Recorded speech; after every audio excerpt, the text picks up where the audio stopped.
Voilà. C'est bien. On va commencer la deuxième partie de l'explication. C'est le présent et le passé proche. Pour exprimer un passé très proche, dans ce cas, on peut employer la valeur du présent, c'est-à-dire le verbe venir conjugué au présent suivi d'un infinitif. Verbe venir de plus infinitif, ça indique toujours le passé proche. Dans ce cas, il s'agit d'un présent, d'un passé proche, exprimé par un présent. Cette valeur du présent s'appelle le passé proche. Comment on dit en arabe le passé proche? Voilà, très bien. Dire qarib. Voilà, c'est un passé proche. Le contraire, c'est le futur proche. Voilà. Maintenant, où est l'action? L'action, c'est le passé proche.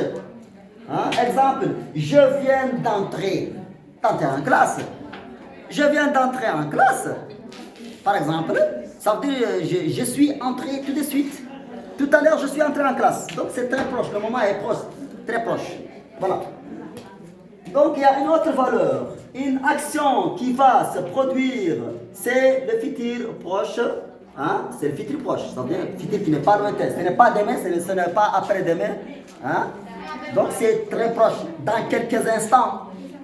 Dans quelques minutes. Voilà. Quand je dis dans quelques minutes, on va sortir. Donc, c'est très proche. Voilà, dans quelques instants, dans quelques temps, ou dans quelques minutes, on va faire une action future qui est un futur proche, exprimée par l'emploi du présent. Par l'emploi du présent. Cette valeur du présent s'appelle le futur proche. Exemple, demain, regardez, ici j'ai utilisé le présent. Demain, je vais au marché. Regardez, je vais au marché. Voilà, si j'ai le verbe aller conjugué au présent de l'indicatif. Mais c'est un présent qui signifie un futur proche. Par rapport à quoi? À la présence dans le verbe du temps. C'est ça la marque temporelle, demain. Donc ce présent indique ici, qu'est-ce que vous cherchez? Sortez, sortez, sortez. Regardez, demain ici c'est une marque temporelle. C'est un adverbe du temps qui indique le temps futur. Donc dans ce cas, c'est un présent qui signifie un futur proche. Voilà. Je vais au marché. Ce soir, je vais au tam-tam. Mais ce soir, c'est la nuit. Voilà. Quand je dis ce soir, vous allez comprendre que le moment c'est un moment futur mais qui est proche. Ce soir, je vais au... Voilà. Donc, un fait qui est toujours... Regardez, ça a la dernière valeur. Un fait qui est toujours vrai. C'est ce qu'on appelle le présent de vérité générale, intemporelle, générale. Par exemple, quand je dis les poissons vivent dans l'eau. Le poisson, ça ne change pas, c'est général, ça ne change même pas. Ou bien quand je dis le soleil se lève, le matin le soleil se lève, ça ne change pas. Le soleil se couche. Voilà, ça ne change pas. Donc ça s'appelle un présent de vérité générale. Ou bien quand je dis la terre est ronde. La terre est ronde, ça ne change pas, c'est général. Ou bien la terre tourne autour du soleil. C'est ce qu'on appelle le présent qui exprime des faits scientifiques. C'est une vérité générale. C'est une vérité générale. Silence, silence. Voyez, donc ici, je viens de vous présenter les valeurs du présent. Il y a d'autres valeurs du présent, mais juste pour résumer. Maintenant, je vais vous donner des exemples que vous connaissez vous-même. Des exemples courants. Ça va vous aider à bien identifier et distinguer les valeurs du présent. Regardez, je commence d'abord par le présent momentané ou d'énonciation. Quand j'ai dit...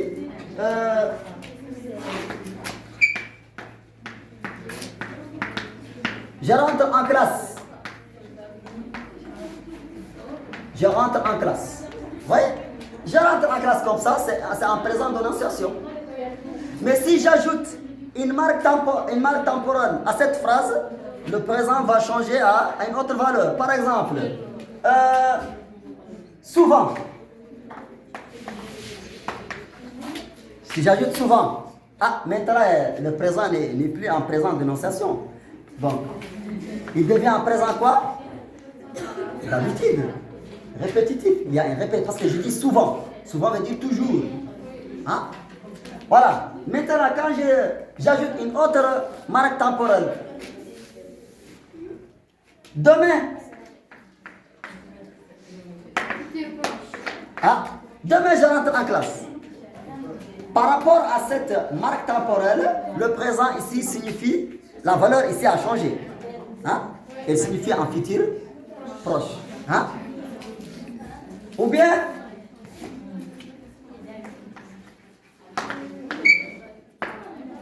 hier, il y a toujours le passé proche. Hein? Oui, hier, je rentre en classe. Bon, je peux dire, hier, je suis rentré en classe. Hein? Ici, j'ai conjugué le passé composé. Mais ici, je n'ai pas utilisé, j'ai utilisé seulement le présent de l'indicatif, mais hein, en ajoutant une marque temporelle et un indicateur du temps passé, ce qu'on appelle les indicateurs du temps passé. Donc, hier, ça indique le passé, donc l'action est passée. Puisque le mot hier a indiqué en passé, donc toute l'action est faite dans le passé. Donc, cette valeur s'appelle quoi? Le passé proche. Si j'ajoute un indicateur du temps futur, l'action devient futur proche. Donc il y a une autre valeur que j'ai oublié de le mettre ici, où je l'ai fait exprès, je ne l'ai pas amené, ce qu'on appelle le présent prolongé. Présent qui indique une valeur qui indique que l'action est prolongée. Suivant toujours, il y a aussi la marque temporelle. Par exemple, quand j'ai dit depuis, regardez, depuis 2 mois, voyez, regardez, c'est l'indicateur du temps. Depuis 2 mois, je vais à l'école. Silence, silence. Je vais à l'école. Depuis 2 mois, voilà ces indicateurs. Ça, le présent, cette action, c'est une action prolongée, qui n'est pas achevée, qui est en cours. Action qui est en cours, prolongée. Voilà. Pourquoi? Parce que nous avons une marque temporelle depuis 2 mois. Hein? Ou bien depuis 1 semaine, Ahmed souffre. Depuis 1 semaine, souffre. Hein? Ou bien depuis 1 mois. Silence. Voilà. Je vous donne un autre exemple. Depuis hier, je révise mes leçons.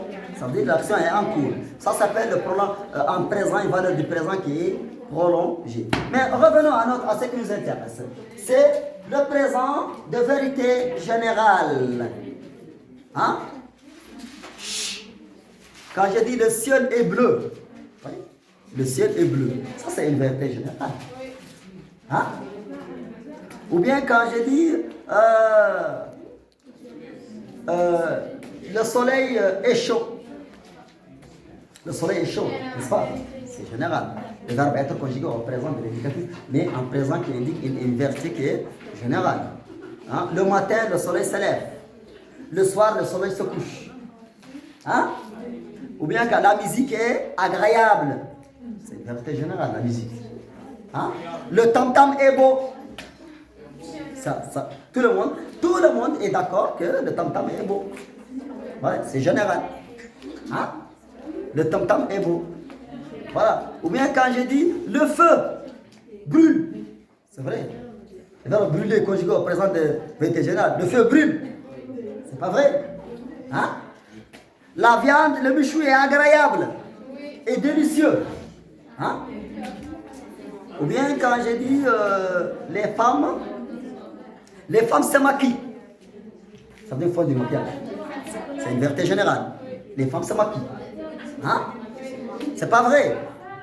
Donc, le présent de vérité générale, il indique un fait qui est toujours vrai, qui ne change même pas.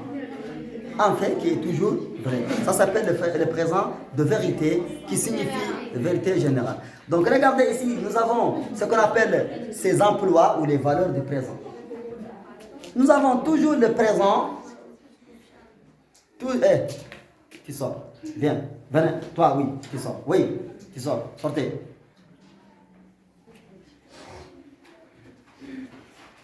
Vite. Faites vite. Et tiens votre téléphone. Donc, regardez. Vous pouvez remarquer qu'il y a toujours le même commandage, c'est la même conjugaison, c'est le présent de l'indicatif. Mais en présent qui a plusieurs emplois. Hein, de différentes valeurs.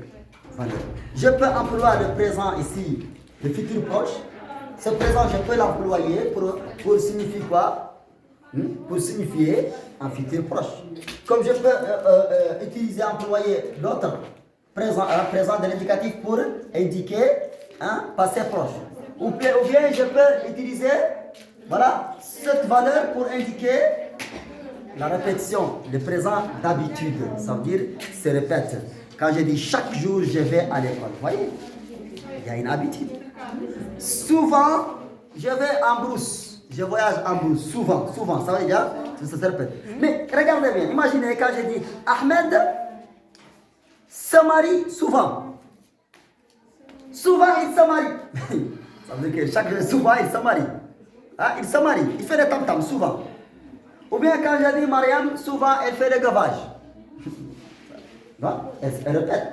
Elle mange beaucoup, elle répète. Elle se répète. L'action se répète. Ou bien quand je dis Mariam ou Fatma, souvent, elle se divorce. Souvent. Ça veut dire, elle se marie, se divorce. Se marie, la même action qui se répète. Voyez. Donc ce sont des exemples imaginaires, mais qui va vous approcher de la leçon, du sens. Donc tout ça, ce sont des exemples des valeurs du présent. Notre objectif maintenant, c'est quoi? Notre but, c'est de pouvoir identifier et distinguer les différentes valeurs du présent de l'indicatif. En général, c'est le présent de l'indicatif, mais en présent qui a plusieurs emplois. Chaque emploi, chaque valeur a un sens différent de l'autre. Voyez? Mais tenez-vous bien, attention, faites attention aux marques temporelles qui vont vous faciliter la chose, la leçon. Il y a des marques temporelles qui indiquent la répétition, l'habitude. Il y a des marques temporelles qui indiquent le futur proche, d'autres qui indiquent le passé proche. Vous voyez? Donc ça, ce sont les valeurs du présent de l'indicatif. Voilà. Je crois que ça va. Hein? Merci de votre attention. Vous deux, vous les trois, sortez. Oui, les trois, sortez. Merci de votre